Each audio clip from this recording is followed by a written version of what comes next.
1 अप्रैल 2026 से नया नियम लागू हो रहा है, जिसमें नौकरी छोड़ने, इस्तीफा देने, निकाले जाने या ले ऑफ की स्थिति में कंपनी को सिर्फ 2 दिन के अंदर आपकी पूरी सैलरी, लीव इनकैशमेंट, बोनस और ग्रेच्युटी का पैसा चुकाना होगा। पहले नई जॉब शुरू हो जाती थी, लेकिन पुरानी कंपनी से फुल एंड फाइनल सेटलमेंट में महीनों लग जाते थे। अब ये परेशानी खत्म हो जाएगी। सरकार ने 29 पुराने श्रम कानूनों को मिलाकर 4 नए लेबर कोड बना दिए हैं। ये कोड 1 अप्रैल 2026 से लागू होंगे। इनका मकसद है कर्मचारियों को बेहतर वेतन, मजबूत सामाजिक सुरक्षा और स्वास्थ्य सुरक्षा देना, खासकर गिग वर्कर्स, कॉन्ट्रैक्ट वर्कर्स और महिलाओं को। अब आसान भाषा में इन 4 कोड्स को समझते हैं। पहला कोड है कोड ऑन वेजेस 2019। ये कोड आपकी सैलरी से सबसे ज्यादा जुड़ा है। सबसे बड़ा बदलाव है 50% बेसिक पे का नियम। अब आपकी कुल सैलरी का कम से कम 50% हिस्सा बेसिक पे में होना चाहिए। अगर अलाउंसेस 50% से ज्यादा हैं तो एक्स्ट्रा अमाउंट बेसिक में जोड़ दिया जाएगा। उदाहरण से समझिए, आपकी सैलरी 60,000 रुपए है। पहले बेसिक पे 22,000 रुपए रखा जाता था। पीएफ 2,640 रुपए कटता था। अब बेसिक कम से कम 30,000 रुपए होगा और पीएफ 3,600 रुपए कटेगा। इन हैंड सैलरी थोड़ी कम लग सकती है, लेकिन पीएफ और ग्रेच्युटी ज्यादा बनेगी। लंबे समय में ये आपकी रिटायरमेंट के लिए बहुत फायदेमंद है। इस कोड में नेशनल फ्लोर वेज भी है।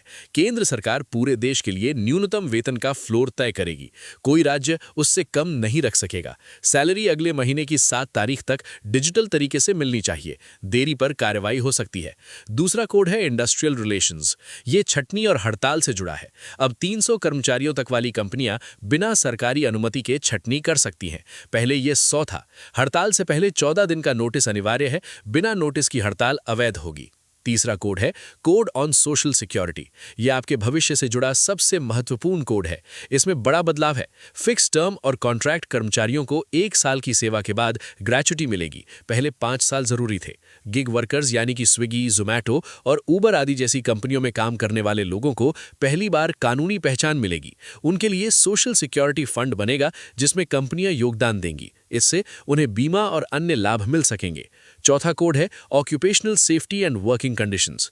हफ्ते में अधिकतम 48 घंटे काम, ओवरटाइम पर डबल रेट और आपकी सहमति जरूरी है। महिलाओं को नाइट शिफ्ट की अनुमति, लेकिन सुरक्षा अनिवार्य है। अब बात कर लेते हैं कि इससे इन हैंड सैलरी पर क्या असर होगा। बेसिक बढ़ने से पीएफ कट ऑफ ज्यादा होगा, इसलिए इन हैंड थोड़ी कम हो सकती है, लेकिन पैसा आपके भविष्य के लिए जमा हो रहा है। युवाओं को शुरुआत में थोड़ा असर लग सकता है, लेकिन लंबे समय में फायदा ज्यादा होगा। कंपनियों के लिए रजिस्ट्रेशन और रिटर्न आसान हो गए हैं। कई क्रिमिनल प्रावधान हटाए गए हैं। नए लेबर कोड सैलरी में पारदर्शिता लाएंगे, सामाजिक सुरक्षा मजबूत करेंगे और काम के घंटे तय करेंगे। साथ ही कंपनियों को भी कुछ लचीलापन मिलेगा। अब आपको क्या करना चाहिए? अपनी सैलरी स्लिप चेक करें कि बेसिक 50% है या नहीं। एचआर से पूछें कि 1 अप्रैल 2026 से क्या बदलाव होगा। पीएफ, ग्रेच्युटी और लीव बैलेंस अपडेट रखें। जागरूक कर्मचारी ही सशक्त कर्मचारी होता है। मेहनत आप कर रहे हैं, लेकिन पूरा हक तभी मिलेगा जब आपको अपने अधिकारियों की जानकारी होगी। अगर ये वीडियो उपयोगी लगी तो इसे अपने दोस्तों और सहकर्मियों के साथ शेयर जरूर करें।